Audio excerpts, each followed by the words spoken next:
Assalamualaikum warahmatullahi wabarakatuh. Halo sahabat Ohanashi dimanapun kalian berada.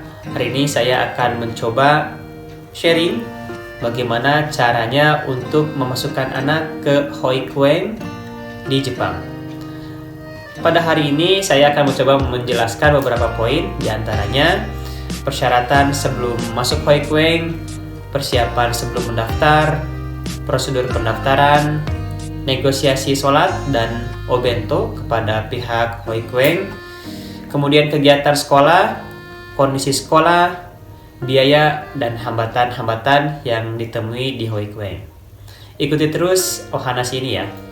Baik, untuk yang pertama, kita harus mengetahui dulu siapa sih yang bisa mengikuti atau mendaftarkan anaknya masuk Hoikuen ini. Yang pertama itu adalah orang tua yang sedang bekerja, kemudian orang tua yang akan melakukan persiapan lahiran ya, kemudian orang tua atau keluarga yang sedang sakit, kemudian apabila ada terjadi bencana di rumah gitu ya, kemudian orang tua yang sedang mencari pekerjaan, orang tua yang sedang belajar ataupun sedang berkuliah di Jepang, kemudian anak yang dalam keluarganya itu tidak kondusif ya, artinya mungkin ada semacam gyakutai ataupun kekerasan dalam rumah tangga. Baik, untuk persyaratan sendiri kita harus mempersiapkan beberapa berkas yang kita harus serahkan ke Kuyakusho. Di antaranya ada formulir pendaftaran, kemudian di sini tertulis Bango Kakunin Shorui ya. Jadi Bango Kakunin Shorui ini kita memilih saja salah satu di antaranya, bisa main nambar kado atau suci kado, dan satu lagi Mimoto Kakunin Shorui ya. Mimoto Kakunin Shorui ini kita juga bisa memilih di antaranya main nambar kado, paspor, mungkin ada yang punya menkyo atau SIM ya, dan kita bisa serahkan salah satunya ke Kuyakusho. Kita akan membahas tentang persiapan sebelum mendaftarkan anak ke Hoikuen ya. Jadi nanti di Kuyakusho itu atau di Shiyakusho atau di kantor kecamatan, kita akan mendapatkan brosur list beberapa Hoikuen yang akan kita kunjungi ya. Nanti list itu kita akan masukkan dari range yang paling kita inginkan, yang paling atas sampai yang paling bawah. Setelah itu kita akan langsung menghubungi Hoikuen atau tempat penitipan anak untuk bisa melakukan kunjungan ya, untuk melihat atau observasi bagaimana kondisi Hoikuen yang akan kita tuju ya. Kemudian apakah kita bisa mendaftarkan anak kita ke Hoikuen setiap bulan? Jawabannya bisa.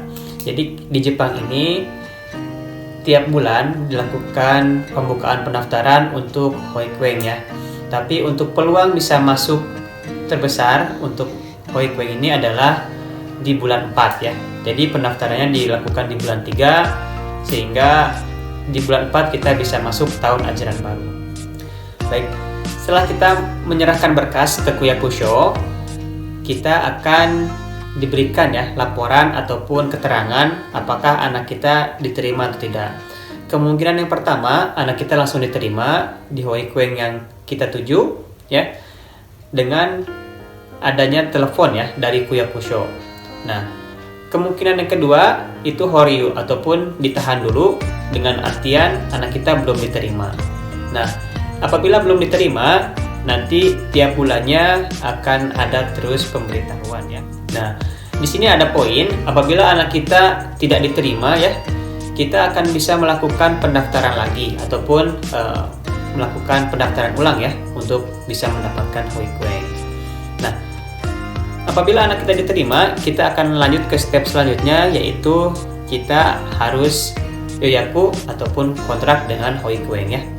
Untuk negosiasi terkait dengan makanan ataupun obento dengan pihak Hoikuen, kita bisa langsung sampaikan saja kondisi bagaimana makanan yang kita inginkan, karena tidak semua Hoikuen di Jepang ini menyediakan makanan halal untuk anak kita ya. Nah, jadi kita bisa sampaikan kondisinya. Jadi ada kemungkinan kita membawa makanan dari rumah ya. Jadi kita siapkan dari rumah, kita datangkan ke Hoi Kueng. Jadi ada beberapa opsi, apakah kita bisa memesan nasinya saja, nanti lauknya kita bawa dari rumah, ataupun kita bisa persiapkan semuanya dari rumah. Baik, untuk kegiatan di Hoi Kueng di Jepang itu hampir sama mungkinnya dengan di Indonesia juga. Rata-rata kegiatannya bermain ya. Jadi di sana ada kegiatan membuat prakarya, kemudian membaca buku, jalan-jalan keluar, kemudian hampir rata-rata semua kegiatannya bermain. Dan kalau Hoi Kueng di Jepang itu nanti anak-anak kita akan tidur siang ya di Hoi Kuengnya. Jadi kita juga harus menyiapkan ya cover bed ataupun hal-hal yang berkaitan dengan tidur siang anak ya. Nanti untuk hal-hal seperti ini akan disampaikan juga oleh Hoi Kueng. Seperti yang kita ketahui di Jepangnya ada 4 musim. Jadi kalau kegiatannya di musim Natsu ataupun Aki itu kegiatannya banyak menanam dan memetik ya, seperti ubi dan lain-lain. Kemudian juga ada kegiatan undokai ya. Undokai itu seperti olahraga ya.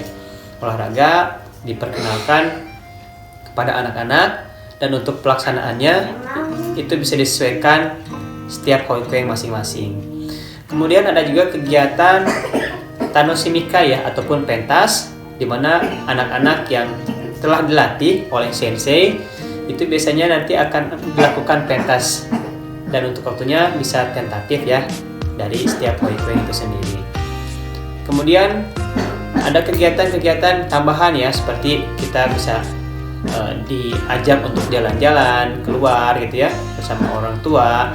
Kemudian bagi Hoi Kueng yang ada kolam renangnya itu bisa ada kegiatan berenang ya di Hoi Kuengnya di musim panas ataupun Natsu. Karena di Yokohama ini juga jarang-jarang turun salju, ketika kemarin turun salju ya, Hoi Kueng itu melakukan kegiatan seperti bikin yuki dari rumah ataupun kegiatan-kegiatan yang membuat anak menjadi senang. Baik, untuk kondisi Hoi Kueng di Jepang itu tentunya berbeda ya fasilitas yang diberikan setiap Hoi Kueng. Ada Hoi Kueng yang mempunyai halaman luas, kemudian ada juga kolam renangnya. Ada juga Hoi Kueng yang dimiliki oleh swasta ya, atau miliki oleh pribadi. Nah, jadi pastikan sebelum kita memasukkan anak kita ke Hoi Kueng, kita harus mengunjungi Hoi Kueng ataupun observasi. Kemudian kondisi Hoi Kueng di Jepang itu nanti anak kita akan dibagi di kelas-kelasnya ya, sesuai dengan usia masing-masing. Jadi rata-rata usianya itu dari usia 0 tahun sampai usia 5 tahun.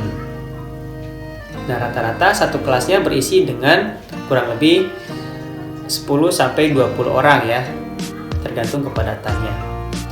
Nah, kalau Hoi Kueng yang dimiliki oleh pemerintah itu cukup banyak ya kelasnya. Jadi kelas yang 0 tahun bisa jadi ada 2 kelas, kemudian yang kelas 1 tahun. Jadi ruangan dan bangunannya pun cukup besar ya. Kemudian ketika kita mendaftarkan anak kita ke Hoi Kueng, bisa jadi itu belum tentu diterima karena kapasitasnya mungkin tidak mencukupi, kemudian banyak juga yang mendaftar, sehingga kita harus menunggu ya beberapa bulan sampai anak kita diterima.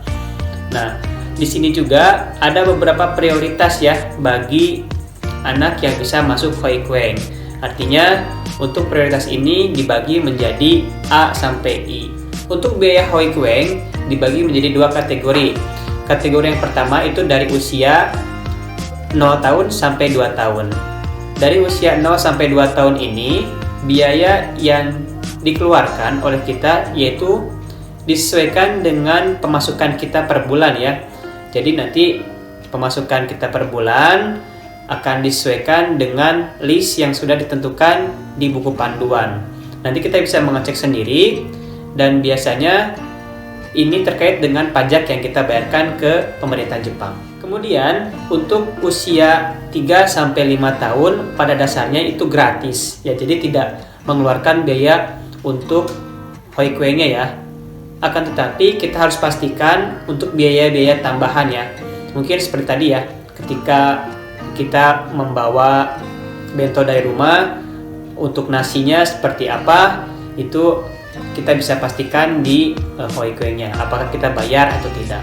Baik, untuk hambatan-hambatan ketika kita mendaftarkan anak kita ke Hoikueng, yang pertama adalah bahasa ya. Nah, bahasa di sini bukan hanya bagi anak tapi juga bagi orang tua. Nah, untuk orang tua sendiri tentunya kita harus berbicara dengan bahasa Jepang ya, sebisa mungkin. Karena jarang sekali Hoikueng di Jepang itu bisa berbicara dengan bahasa Inggris ya. Nah, tentunya bahasa ini juga sangat penting karena ketika kita bernegosiasi dengan sensei terkait dengan makanan ya, kemudian kebiasaan-kebiasaan kita di rumah yang terkait dengan agama, itu perlu menggunakan bahasa Jepang. Nah, di sini kalau kita misalnya tidak bisa menyampaikan dengan baik, senseinya akan kurang mengerti. Tapi dengan teknologi sekarang kita bisa menggunakan aplikasi yang bisa disampaikan ke sensei, sehingga apa yang kita inginkan bisa diterima oleh sensei dengan baik. Kemudian hambatan yang lainnya itu bagi orang tua yang membawa obento atau bekal dari rumah, kita harus menyesuaikan ya menu yang kita bawa dengan menu di sekolah ya. Tentunya apabila menunya itu tidak bisa kita makan gitu ya, yang di sekolah, kita bisa mengganti alternatif dengan bahan makan yang lainnya. Itu kita harus baca sesuaikan dengan menu yang ada di sekolah.